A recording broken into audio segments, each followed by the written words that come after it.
Pierce, you're live on the air. Go ahead with your question to Rabbi. Hello, William. Thank you so much. Sure. So my question is about Daniel 2, 7, 8, and 11 on who the small horn is. So was the small horn actually Jesus? Let's unpack this. This is not as difficult as this seems. There are 4 kingdoms, like in the Nebuchadnezzar's dream. You have the statue in 4 parts: gold, silver, bronze, clay, and iron. Clay and iron don't adhere to each other and, in fact, break apart. In fact, in Tanakh, you should right away be sniffing out the 4 kingdoms. Abraham defeating 4 kings, going early on in the book of Genesis, you could sniff out that what Abraham does, defeating 4 kings, that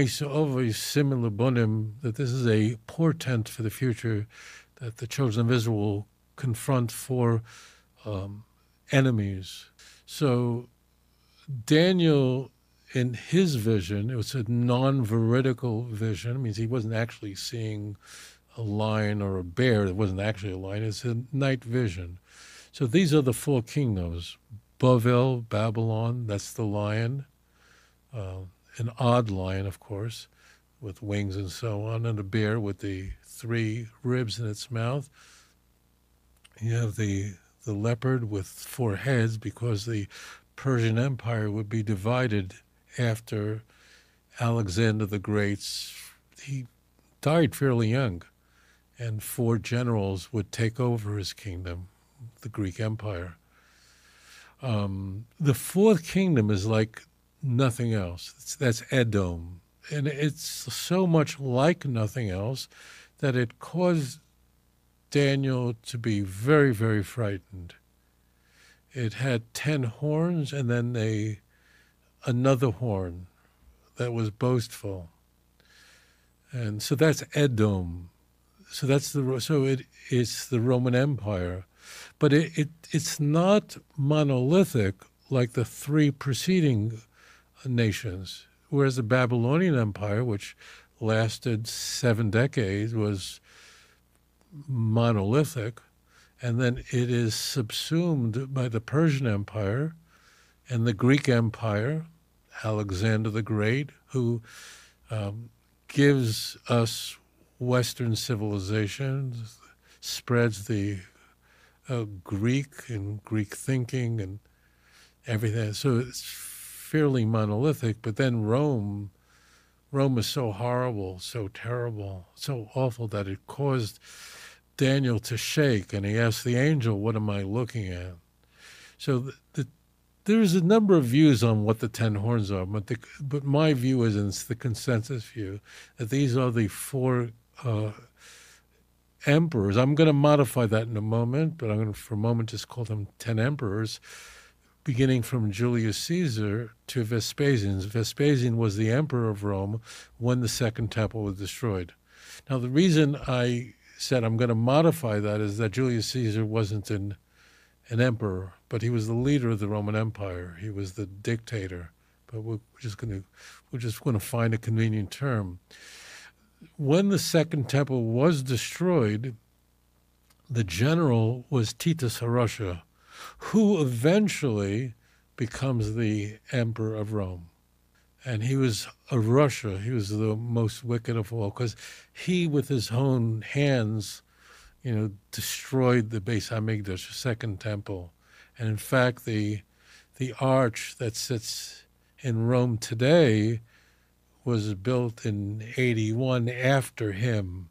And what is engraved in that arch that no Jew is permitted to walk under, a cutout and display of the destruction of the temple and the carrying away of the temple's most iconic symbols, the menorah as an example.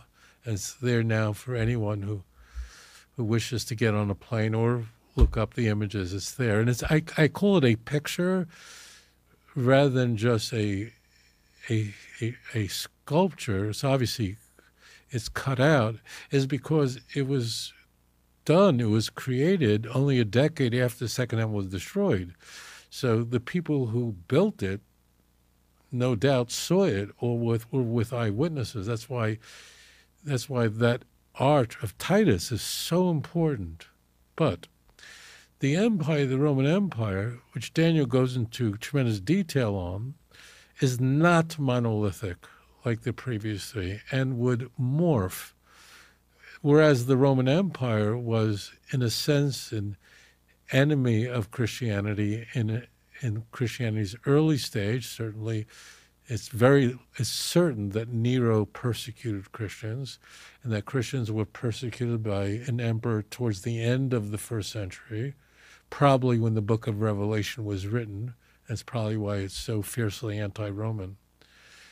And the would-be Roman emperors who persecuted Christians, it's not as much as Christians claim, but certainly Diocletian, who recused himself in the early 4th century, persecuted Christians. Christians probably had the hardest time in the first dozen years of the 4th century. But Edom morphs, it changes. It changes to Christendom, the church. And in fact, in the fall of 312, Constantine assigns his victory, a very important victory, to the Christian God and converts to Christianity. And in the Edict of Milan, in the following year, in 313, Christianity becomes a licit religion, and it becomes forbidden in the empire to persecute Christians. Eventually, not then, but as time would move on in the 4th century, Christianity's prominence would increase exponentially to the point that by the end of the 4th century, Christianity is the official religion of the Roman Empire.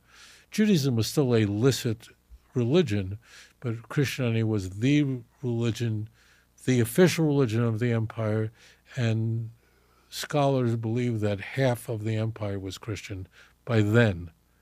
That's quite an increase from maybe 5% at the beginning of the 4th century. But what comes into view is that this final kingdom changes dramatically. It's not monolithic like the others, whereas it begins with Rome that would Pompey enter Jerusalem in 66 BCE, and it was not Christianity, but it would morph, it would change very dramatically, whereas the empire was hedonistic. We have a lot of literature on this, and definitely not into celibacy.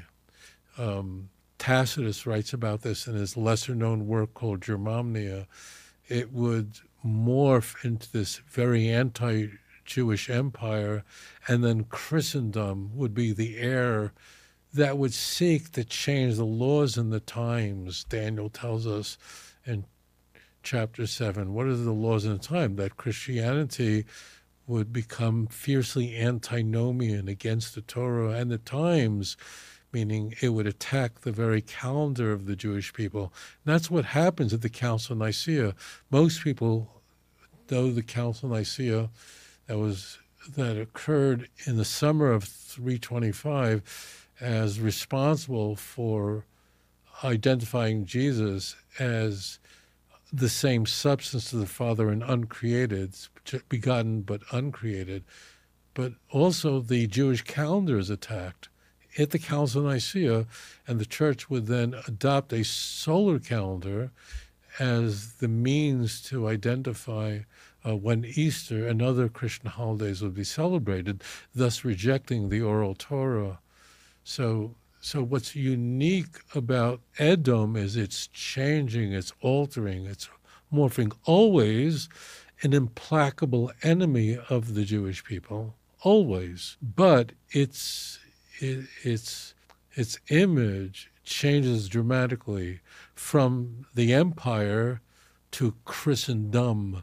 And in fact, the Council of Nicaea is convened in 325. It's a 3-month project, the most important council of the church, where more than 300 bishops attended from all parts of the empire. Immediately after the Council of Nicaea, every Jew was expelled from Jerusalem. Imagine that. Every Jew expelled from Jerusalem in 326. And that would continue for 35 years. No Jew was allowed into Jerusalem, except on the 9th day of the 5th month. To mock us, they allowed Jews in on Tisha B'Av. We had to pay a fine for that, but just to mock us, you can go in on the day the temple was destroyed. And then only because an emperor emerges who rejects Christianity, Julian, noted as the apostate, because he rejected Christianity and reverted back to the gods of Rome, that he said, you have Jews, you can go back. It was short-lived. But during the Byzantine Empire, Jews were frequently expelled from Jerusalem and persecuted, synagogues burnt down. So what's unique about Edom, about the clay and iron, and what comes up in Daniel 2, is that they don't adhere to each other. Thank you so much for your thoughtful question. If you enjoyed this program, please like and subscribe. אדון עולם אשר מלך בטרם כל יציר נברא ואת נעשה בחפצו כל